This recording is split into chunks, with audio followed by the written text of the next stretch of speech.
Hansel and Gretel. Once upon a time, in a cottage near a vast forest, there lived a poor woodcutter, his wife, and his 2 children. The boy was called Hansel, and the girl Gretel.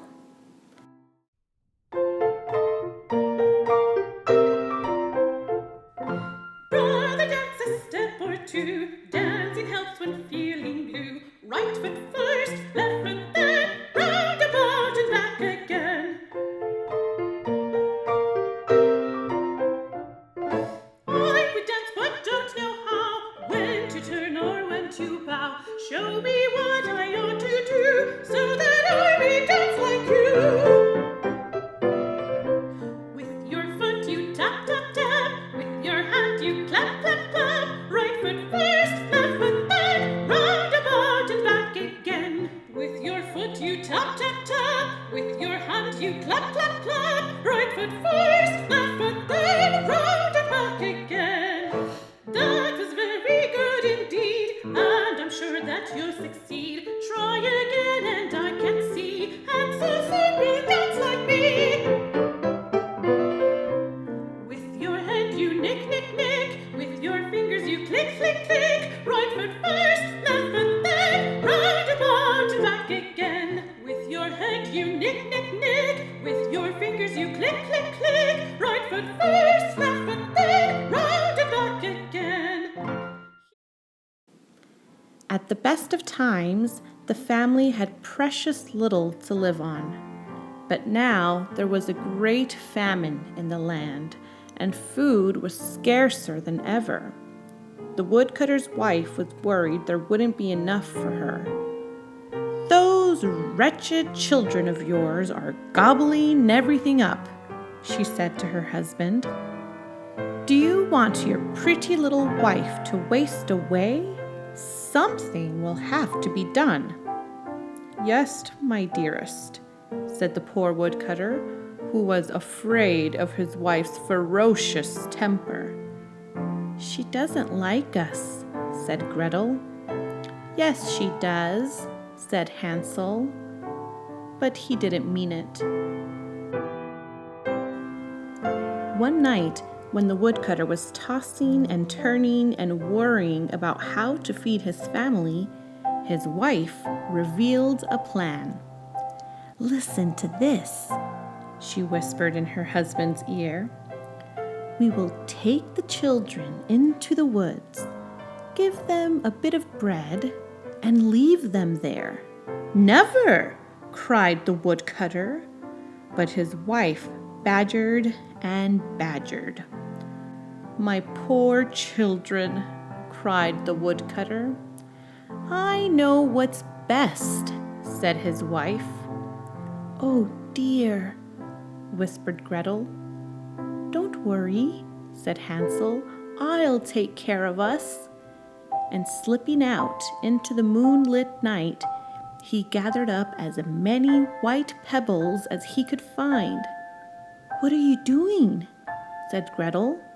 "You'll see," said Hansel. "Up, you lazy bones!" cried the woodcutter's wife early the next morning. "It's time to go to the forest to fetch wood." And she gave Hansel and Gretel a crust of bread. "Save it for lunch, it's all you'll get." The family set off. In a short while, Hansel stopped and turned around. Soon he did it again. "Why are you lagging behind, Hansel?" asked his father. "I'm looking back at my white kitten on the roof," said Hansel. "You donkey!" snapped the woodcutter's wife. "That's not your kitten. That's the morning sun on the chimney." They entered the vast forest. In the middle of the forest, Hansel and Gretel were told to build a fire of brushwood and to wait. "We'll return soon," said the woodcutter's wife. And the children were left all alone. They heard the sound of an axe chopping wood, and they thought their father must be nearby.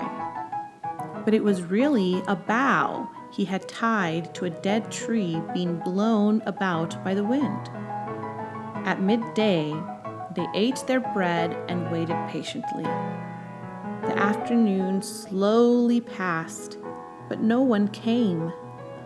Finally, the children closed their eyes and went to sleep.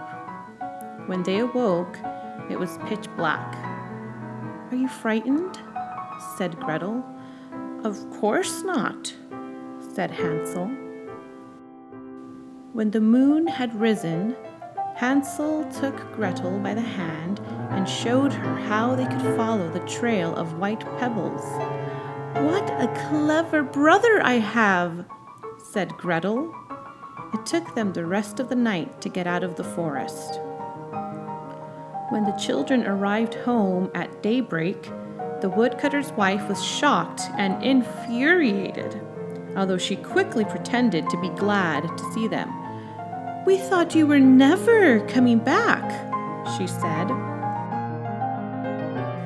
Hansel and Gretel believed the worst to be over, but soon there came another famine, and the woodcutter's wife began to fret. "There's hardly enough for the two of us to eat," she said to her husband. "We'll simply have to take the children back to the woods." "Not again," whispered Gretel. "Don't worry," said Hansel. But when he went to gather up more pebbles, he found the door bolted. She had seen to that. The next morning, the children were given a bit of bread, and the family set off. Every few paces, Hansel turned around to strew a hand of breadcrumbs behind him. "Why are you tarrying, Hansel?" said his father. "I'm looking back at my white pigeon on the roof," said Hansel. "Simpleton!" cried the woodcutter's wife. "That isn't your pigeon. That's the morning sun on the chimney." When they came to the most forbidding part of the forest, the woodcutter's wife said, "You will wait here while your father and I gather wood. We will be back soon." Hansel and Gretel did not believe her. At midday, Gretel shared her bread with Hansel. Soon, as they did before, they fell asleep.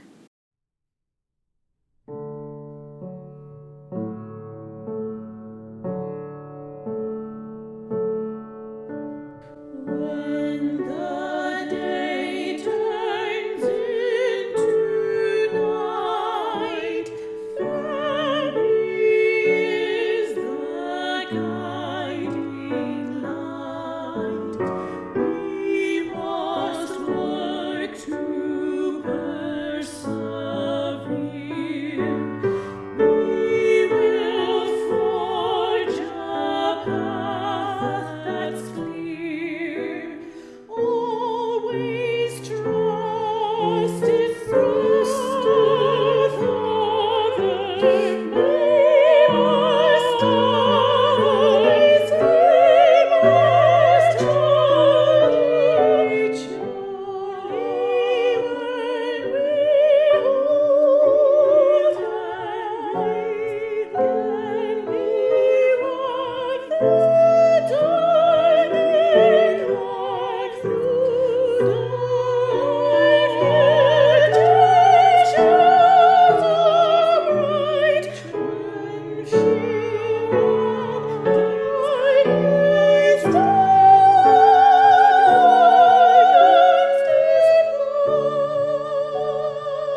and when they awoke, it was pitch black.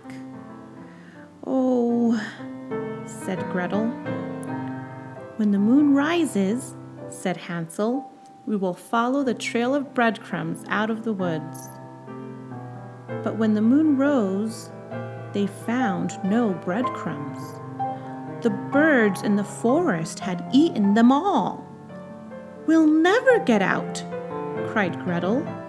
They wandered on, deeper and deeper into the forest, eating whatever berries they could find. When they'd been away from home for 3 days, a snow-white bird appeared.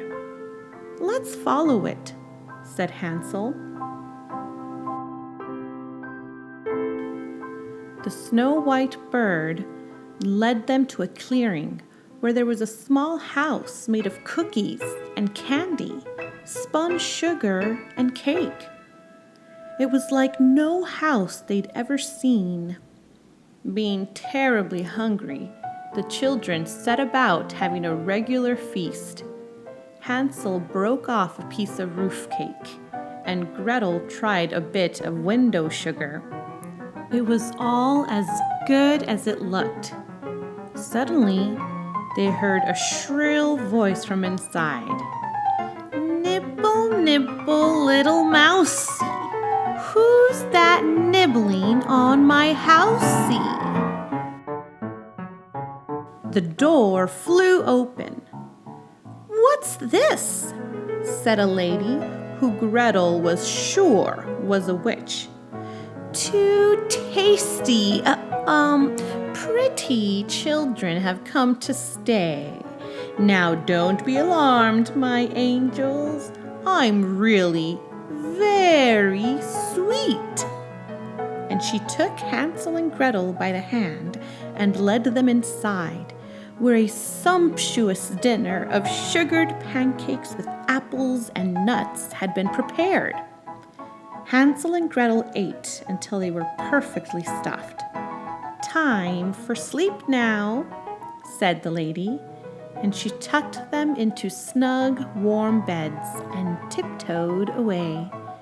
"She's nice," said Hansel. Said Gretel.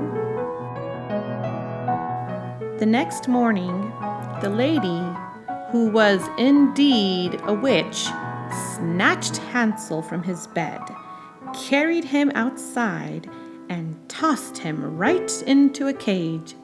"Lovely," said the witch, "lovely.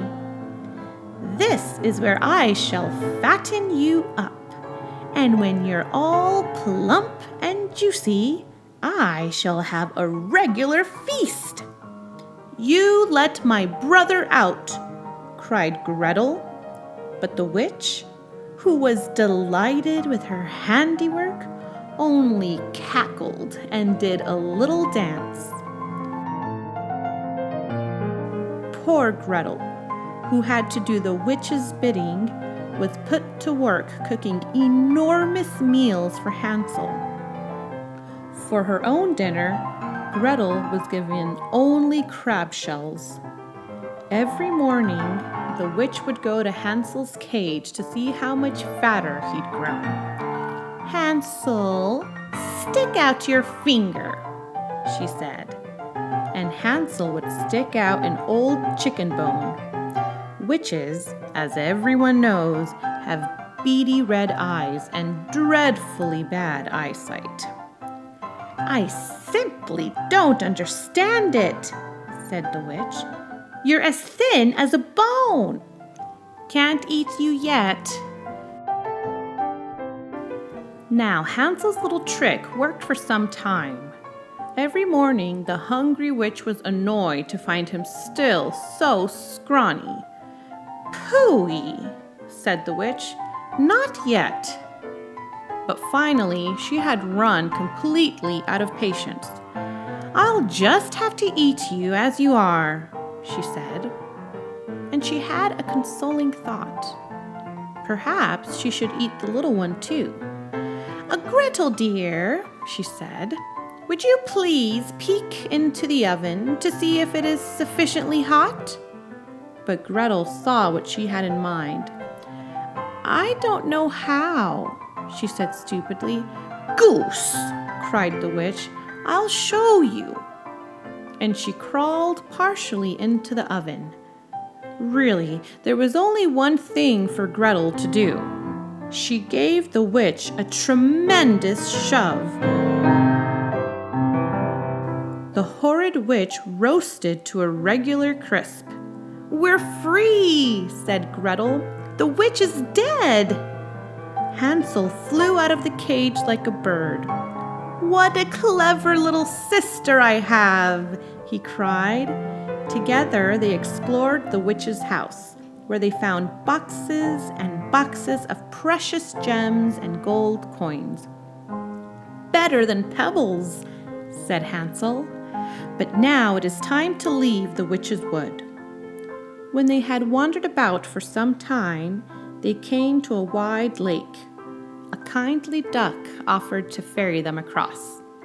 As they neared the opposite shore, Gretel was sure they could see their father's house in the distance. When the children reached home, their father welcomed them with open arms, for he loved them dearly and had been miserable without them. He told them his wife had died. Whether Hansel and Gretel were sorry is difficult to say, but with their father, they lived happily ever after.